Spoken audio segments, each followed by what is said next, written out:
Hello students, BSc final के first year के lecture में जो हम मेंबर पढ़ रहे थे वो मेंबर था पॉलीसाइफोनिया। पॉलीसाइफोनिया के बारे में हमने ये बात सीखी कि ये जो पॉलीसाइफोनिया है एक ट्राइफेजिक एल्गी है। इसमें 3 अवस्थाएं आती हैं, टेट्रास्पोरोफाइट, गैमेटोफाइट एंड कार्पोस्पोरोफाइट। तो पिछले जो लेक्चर में हमने बात करी थी टेट्रास्पोरोफाइट की, कि जब इसके अंदर टेट्रास्पोरेंजिया बने और टेट्रास्पोरेंजियल मदर सेल में मियोसिस डिवीजन और टेट्रास्पोर बने, तो ये वाली जो फेज़ है ये टेट्रास्पोरोफाइट कहलाती है। और जो हैप्लॉइड टेट्रास्पोर हैं उनके जर्मिनेशन से गैमेटोफाइट का निर्माण होता है। अब हम बात करेंगे गैमेटोफाइट की स्टेजेस की। तो गैमेटोफाइट दोनों स्टेज हमें पढ़नी होंगी, एक तो मेल गैमेटोफाइट और फीमेल गैमेटोफाइट। मेल गैमेटोफाइट, इसका जो मेल गैमेटोफाइट होता है उसे हम बोलते हैं स्पर्मेटेंजिया। तो मेल रिप्रोडक्टिव ऑर्गन स्पर्मेटेंजिया अथवा एंथीडियम फर्टाइल ट्राइकोब्लास्ट पर विकसित होते हैं। जो मेल गैमेटोफिटिक प्लांट के एंड्स पर, सिरों पर पाए जाते हैं। मेल ट्राइकोब्लास्ट जब 2 से 3 सेल युक्त होता है तो वह डाइकोटोमसली ब्रांच करता है। बाइफर्केशन, ब्रांचिंग में बाइफर्केशन होता है। अधिकांश जातियों में एक ब्रांच जो है वो स्टेरॉइड रहती है तथा दूसरी स्पर्मेटेंजिया को धारण करती है, और कुछ जातियों में दोनों शाखाएं भी फर्टाइल हो सकती हैं। स्टेरॉइड ब्रांच फिर डिवाइड होकर फर्टाइल ट्राइकोब्लास्ट का पेरिसेंट्रल सेल बनाती है।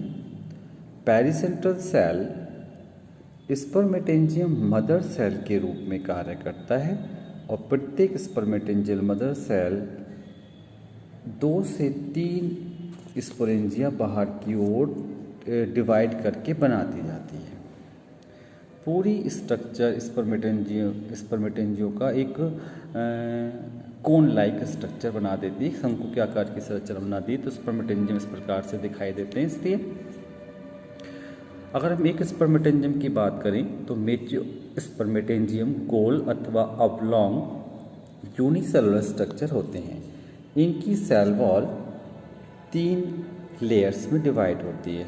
आउटर जो होती है वो रिफ्रैक्टिव होती है, मिडिल जो होती है वो जेलेटिनस होती है, और बाहर वाली जो होती है मोटी लेयर होती है। स्पर्मेटेंजियम का जो यूनिन्यूक्लिएट प्रोटोप्लाज्म है वो एक मेल गैमीट या स्पर्मेशिया को बना देता है। स्पर्मेटेंजियम के अंदर स्पर्मेशिया का निर्माण होता है, जैसे हम पुमाणु बोल सकते हैं, थीरोजॉइड बोल सकते हैं। स्पर्मेटेंजियम अचल होती है तथा जो स्पर्मेशिया होते हैं वो एक प्रकार से क्या होते हैं, वो नॉन मोटाइल होते हैं, उनमें कोई फ्लैजला जैसा स्ट्रक्चर नहीं पाया था।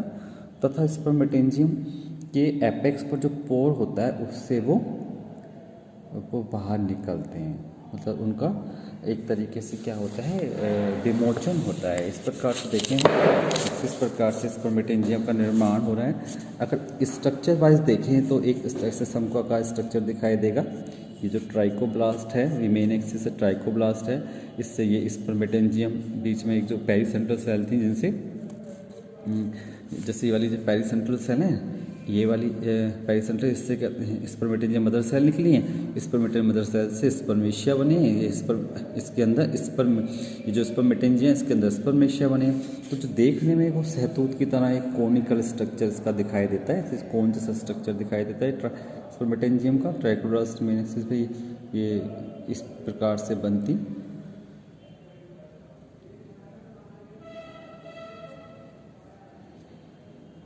ये स्ट्रक्चर कहलाता है मेल रिप्रोडक्टिव स्ट्रक्चर, यानी कि हम गैमेटोफाइट में सबसे पहले हमने मेल रिप्रोडक्टिव स्ट्रक्चर स्पर्मेटेंजियम पढ़ा, और स्पर्मेटेंजियम के अंदर स्पर्मेशिया का निर्माण होता है। जो मेल गैमीट्स होते हैं नॉन मोटाइल होते हैं, इनका मूवमेंट जो होता है फिर वाटर करंट द्वारा होता है।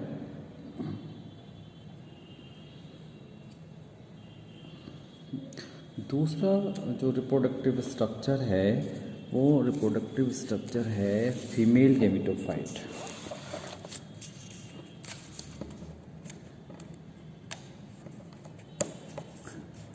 फीमेल हेमेटोफाइटिस में जो होता है उसे हम कार्पोगोनियम कहते हैं। जो फीमेल रिप्रोडक्टिव स्ट्रक्चर को कार्पोगोनियम बोलेंगे। पॉलीसाइफोनिया के फीमेल रिप्रोडक्टिव ऑर्गन को कार्पोगोनियम कहते हैं। कार्पोगोनियम फीमेल गैमेटोफाइटिक प्लांट पर ट्राइकोब्लास्ट में विकसित होता है। ट्राइकोब्लास्ट की सस्पेंसर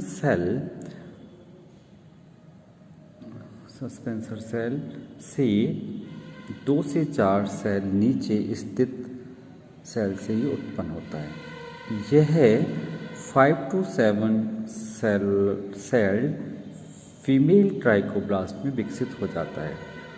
3 निचली सेल पेरिसेंट्रल सेल बनाती हैं, जिनमें से एक एडेक्सियल व 2 एबैक्सियल होती हैं। ये तीनों सेल सेंट्रल जो सेल होती है उसको घेर लेती हैं। एडेक्सियल सेल जो सपोर्टिंग सेल कहलाती है, जो एडेक्सियल सेल होती है वो सपोर्टिंग सेल कहलाती है। तो एबैक्सियल सेल जो होती है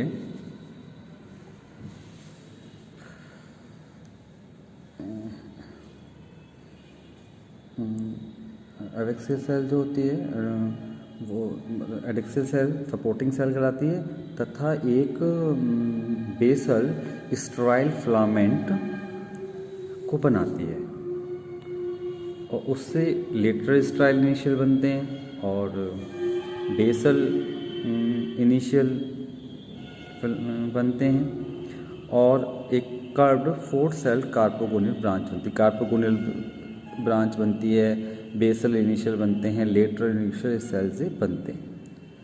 और कार्पोगोनियल ब्रांच की जो आधारीय फूली हुई फ्लास्क के समान स्ट्रक्चर है वो कार्पोगोनियम कहलाती है। मतलब एक प्रकार से जो कार्पोगोनियम होता है उसमें एक फ्लास्क के समान स्ट्रक्चर होता है। उसका जो नीचे वाला जो आधारीय फूला हुआ भाग होता है वो कार्पोगोनियम कहलाता है या एक्सेल की तरह कार्य करता है, क्योंकि उसके अंदर एग होता है और ऊपर एक ट्यूबुलर स्ट्रक्चर होता है जिसे ट्राइकोगाइन कहते हैं।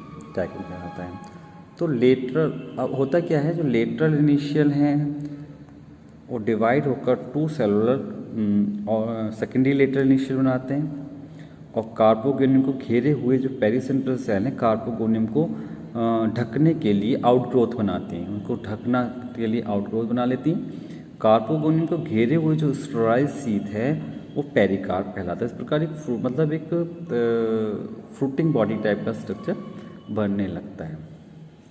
अब जो स्टेप आती है वो आती है फर्टिलाइजेशन। इस प्रकार हमने जो कार्पोगोनियम का जो स्ट्रक्चर दिखाई देता है वो इस प्रकार से दिखाई देता है।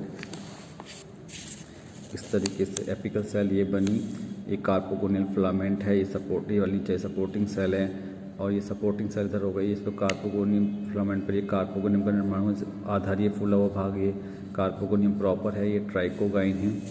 इस प्रकार से इस सपोर्टिंग सेल है, इससे कहते हैं ये इनिशियल्स निकलती हैं। ये वाली सेल ऑक्सिलरी सेल कहलाएगी, ये लेटरल इनिशियल कहलाएगी और ये बेसल इनिशियल सपोर्टिंग सेल से बेसल इनिशियल कहलाएगी, ये लेटरल इनिशियल कहलाएगी। इस प्रकार कार्पोगोनियम का निर्माण होता है। कार्पोगोनियम ऐसा स्ट्रक्चर है जो इसका आधारीय फूला हुआ भाग होता है, फ्लास्क लाइक स्ट्रक्चर होता है, इसका आधारीय फूला हुआ भाग गोल होता है जिसके अंदर एग होता है और वो एक नेक लाइक स्ट्रक्चर होता है।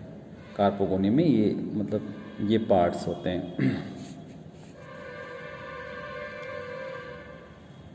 कार्पोगोनियम को।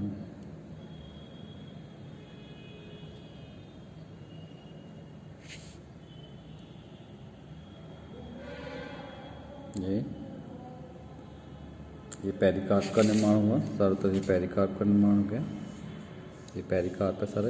मतलब एक जब रिप्रोडक्शन हो जाता है तो रिप्रोडक्शन के बाद जो पोस्ट फर्टिलाइजेशन चेंजेस होते हैं फर्टिलाइजेशन के बाद, तो एक अर्न शेप कलश के समान स्ट्रक्चर बनता है, तो उसी के शेप में चीज़ आने लगती है धीरे धीरे।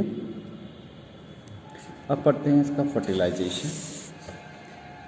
जो स्पर्मेशिया होते हैं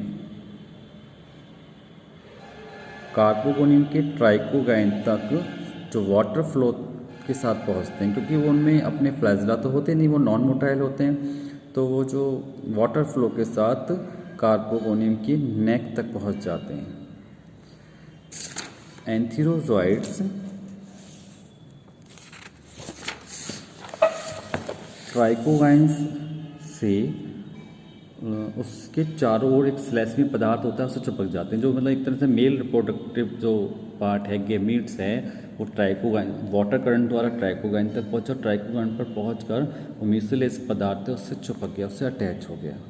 अब क्या होता है कि जो मतलब स्पर्मेशिया या एंथ्रोजोइट या मेल गैमीट है और ट्राइकोगाइन के बीच की जो कॉमन वॉल होती है वो डिज़ोल्व हो जाती है। जो हाँ पर वो जिस कांटेक्ट पॉइंट पर जुड़े होते हैं वॉल डिज़ोल्व हो जाती है, और जिससे क्या होता है जो स्पर्मेशिया का जो प्रोटोप्लाज्म है वो ट्राइकोगाइन के रास्ते से कार्पोगोनी में प्रवेश कर जाता है। और यहाँ पर जब जो प्रोसेस होना चाहिए कौन सा, दोनों का प्लाज्म मिलेगा, प्लाज्मोगेमी वाला प्रोसेस होगा। प्लाज्मोगेमी के बाद कैरियोगेमी होगी, मेल और फीमेल गैमेटोफाइट, मेल और फीमेल जो न्यूक्लियाई हैं वो फ्यूज़ हो जाएंगे।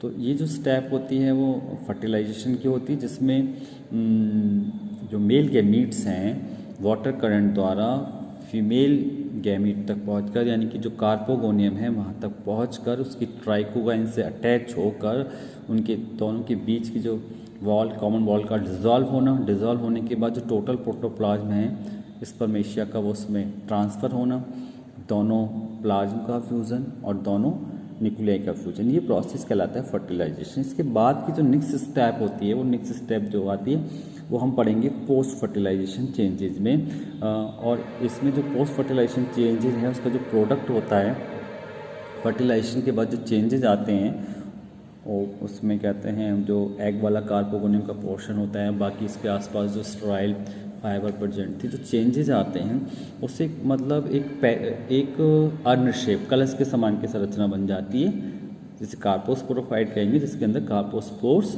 होते हैं।